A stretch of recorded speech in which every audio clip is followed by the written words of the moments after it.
Gusto po mga kababayan, nagbabalik po tayong ating po update pa rin ngayong araw ay tungkol pa rin po sa BSKE postponement. Meron po kasing pahayag dito si Attorney Claire Castro, Undersecretary ng Palasyo. No? Kasi kung titignan po ninyo yung kanyang mga sagot tungkol po doon sa tanong na kung ano ba ang magiging tayo dito ng ni PBBM kung doon nga po sa may mga panukalang postponement na naman ng BSKE sa November 2 na pwedeng iurong sa 2027 or sa 2028 na. Ang mga naging sagot kasi ni Yusek Claire Castro ay parang hindi sila updated or hindi nga sila aware sa mga pinaplanong ito ng mga mambabatas ng Pilipinas. Pakinggan lang po natin saglit yung kanyang mga sagot sa tanong. Ito po siya. Asa muna kung ano man po ang kanilang panukala. Hindi po maaaring sumang-ayon agad. Hindi pwedeng sumang-ayon or hindi sumang-ayon hanggat hindi nakikita kung bakit kailangan ng ganitong klaseng panukala at bakit kinakailangan ma-postpone. So, mas maganda bago po sumagot ang Pangulo patungkol sa ganyang issue ay makita niya kung ano nilalaman ng panukalang ito. Siguro mas maganda po kung ma-justify talaga na dahil sa krisis ng enerhiya ay dapat i-postpone ng ilang taon. For next year po, meron pong for 2028. Siguro dapat ma-justify. Hindi naman po agad pwedeng sumang-ayon or hindi sumang-ayon ang Pangulo. Napag-usapan po ba ito sa LEDAC? Hindi po. So, ayan po yung pahayag. Bali mga kababayan, no? Siyempre magiging aware na rin po ang Presidente ng Pilipinas. Malalaman yan. At kailangan nga, kung gustong talagang i-postpone itong BSKE sa nakatakda na petsa, November 2, 2026, kailangan nga po kanila i-justify. Sabi nga, no? I-justify. Ano ba yung i-justify nila? Ano ba yan? Kailangan nilang patunayan na kailangan i-postpone. No? Mga reasonable, mga reasons, mga compelling reason, yung mga gano'n, para talagang ma-postpone nga. Siyempre, babasahin niya ni PBBM yung panukalang, mga panukalang batas, hindi lang isa eh. So, bukod din yung Senate bill ni Senator Chis Escudero. So, babasahin yan, pag-aaralan, dapat reasonable. Diba? So, hindi naman kasi pwedeng pag mayroong panukala na batas, no, specifically BSK postponement, kasi pinirmahan ni Presidente PBBM yung Republic Act 12232 na yun na nga yung term setting bill na nakatakda na nga ngayon yan. Nakatakda na po yan. Pinirmahan niya yon. So alam niya na dapat matutuloy yun at wala naman ibang batas na umiiral dahil yung RA 12232, 12232, RA 12232 ay mandato na. No, sinusunod at pinaghahandaan ng itong ating COMELEC na tuloy-tuloy pa rin naman po sa kanilang paghahanda. Tuloy-tuloy kasi wala naman pong ibang dapat sundin. Wala naman din bagong batas na dapat sundin, kundi yung umiiral. Ang sinasabi nga natin, umiiral. Diba? RA 12232. Ito pa naman mga na-file na to, hindi pa naman batas yan. Nakapending sa aking pagkakalam, nakapending pa yan.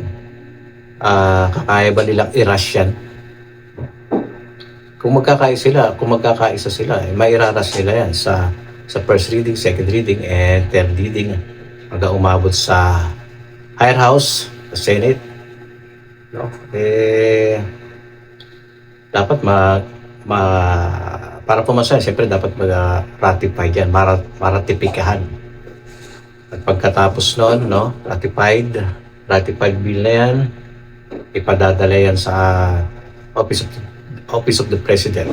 Doon nga babasahin ng Presidente kung kanya bang pipirmahan para maging, kumbagay, sign into law. No? Isa-sign into law yan. Pero meron ding desisyon na pwedeng gawin si PBBM dyan o kanyang ibabalik. No? Ibibito niya. Disapprove, kumbaga. Pag disapprove yan, ibalik yan sa kung saan nagmula yan. hindi magiging batas. Or yung isa naman na sinayin niya, nag-assign, meron pa pong Korte Suprema.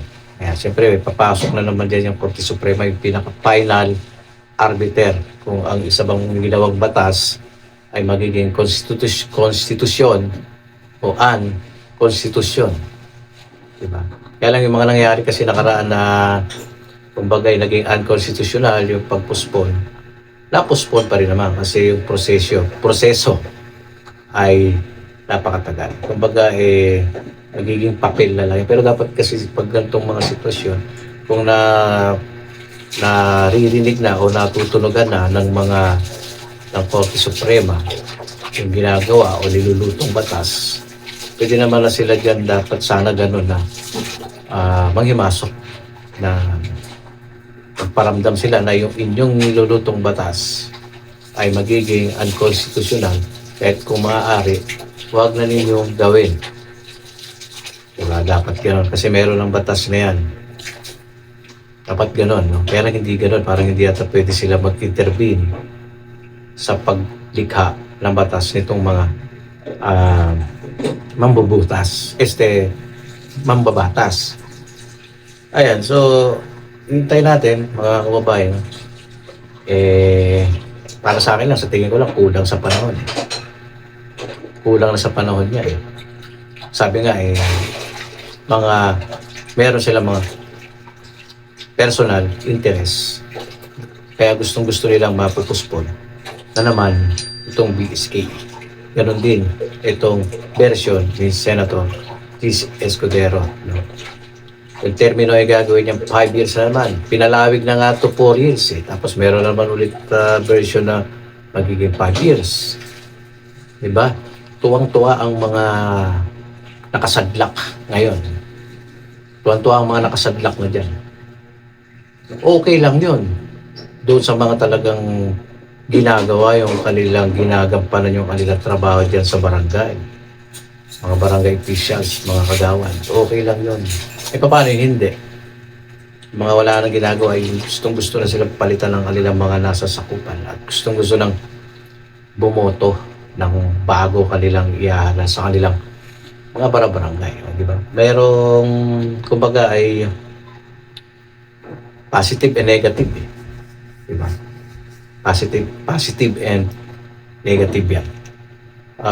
Wala naman magiging problema din nga kung magtuloy-tuloy sila sa kanilang pag-upo. Kasi nga may extend na naman.